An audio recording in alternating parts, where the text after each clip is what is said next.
We're out here having a look at possibly my favorite corner of the garden. This is actually right next to our wisteria, which is full of fat flower buds right now.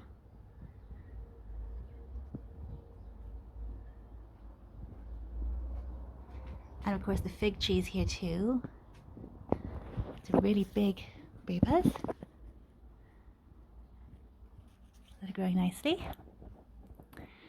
But what I want to look at today is my Australian finger lime tree.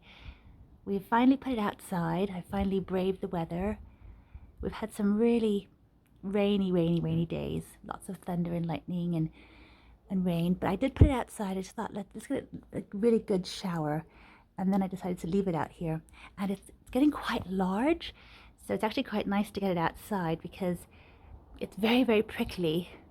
And so my boys are really happy that it's out here so they're not going to get poked every time they walk past it. Because if you look at some of these thorns, they're like crazy.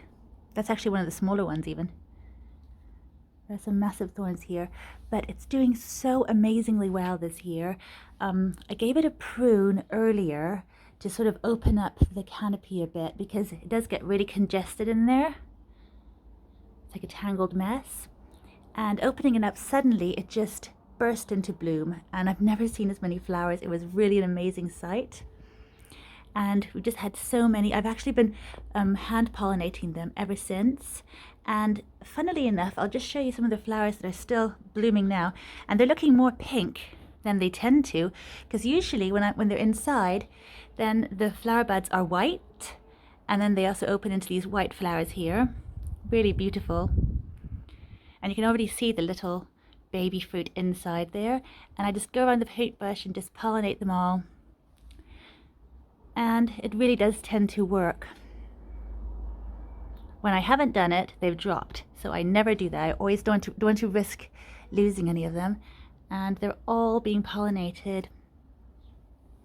Got so many fruits, and they tend to start out green, but as you can see, I mean, let's find some that are just developing now, because now that I've brought them outside, they're all really changing color. But look, see, some of them here on this branch, I've got quite a few. So that one's how they usually end up starting. And then they're already starting to change color into a sort of darker color. And they end up being black with sort of a red sheen to them as they ripen. And these ones, it was sold to me as a large finger lime. Non-specific as to what color it was going to be, but what I found when I've had a few harvests now, and they are pink on the inside, and they're so delicious. Last year I wasn't sure when to pick them, so I left them on for a bit longer than I probably needed to, and one of them burst open. We got that full of really fat, beautiful caviar. So amazing.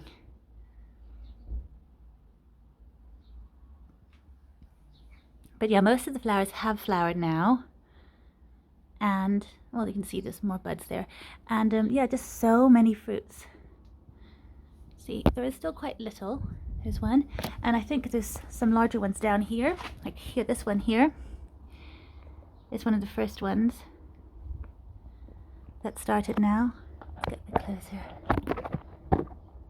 And it's still green, so that's how they usually are for quite a while until they start turning black. But yeah, it's the largest one here, and there's some more behind it as well.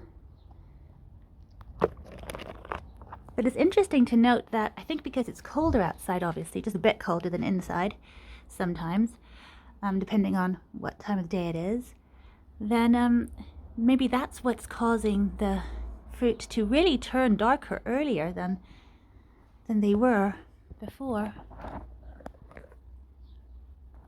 These trees here, because they've got such tiny foliage, they tend to be very cold hardy, but I don't leave mine outside. I don't want to risk it.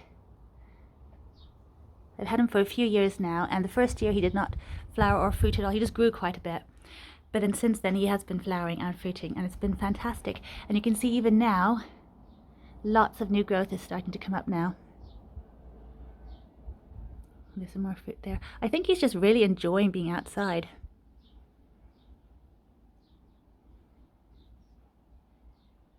It's lots of beautiful new foliage. everywhere on all the tips.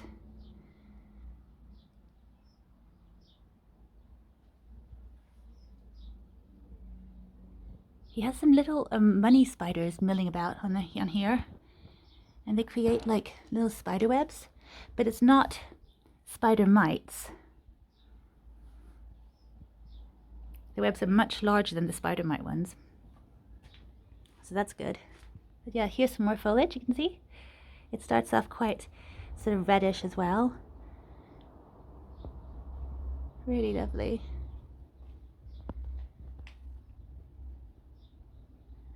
But it's amazing to see, okay, especially this branch here. This one amazes me. Just look at all those fruits on it. And so far, I think we have maybe about 50 fruits or something on it in total, because they're all really quite small and hidden. But so far I've lost 2. Had 2 fruit drops. And what I find, well, what I looked up, when I first got this tree, I read up tons on it, as much as I could find.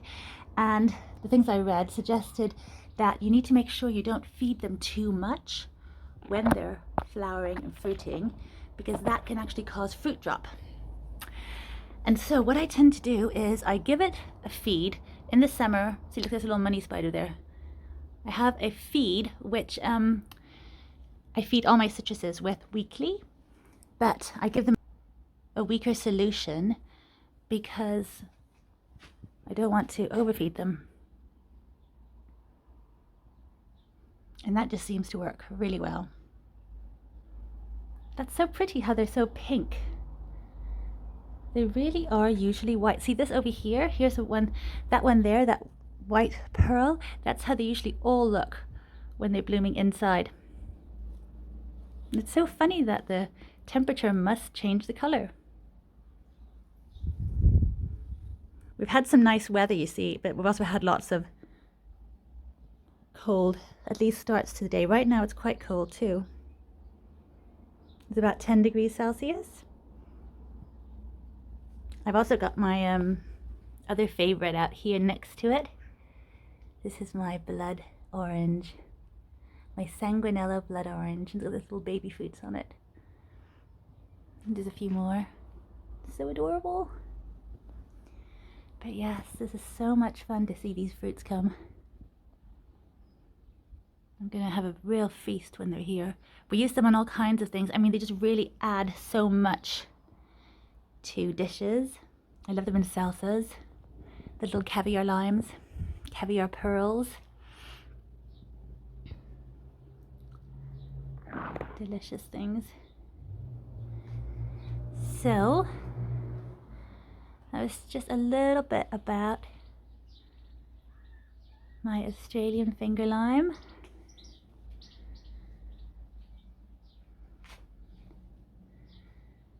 There it is. It's much wider than it is tall, which is good.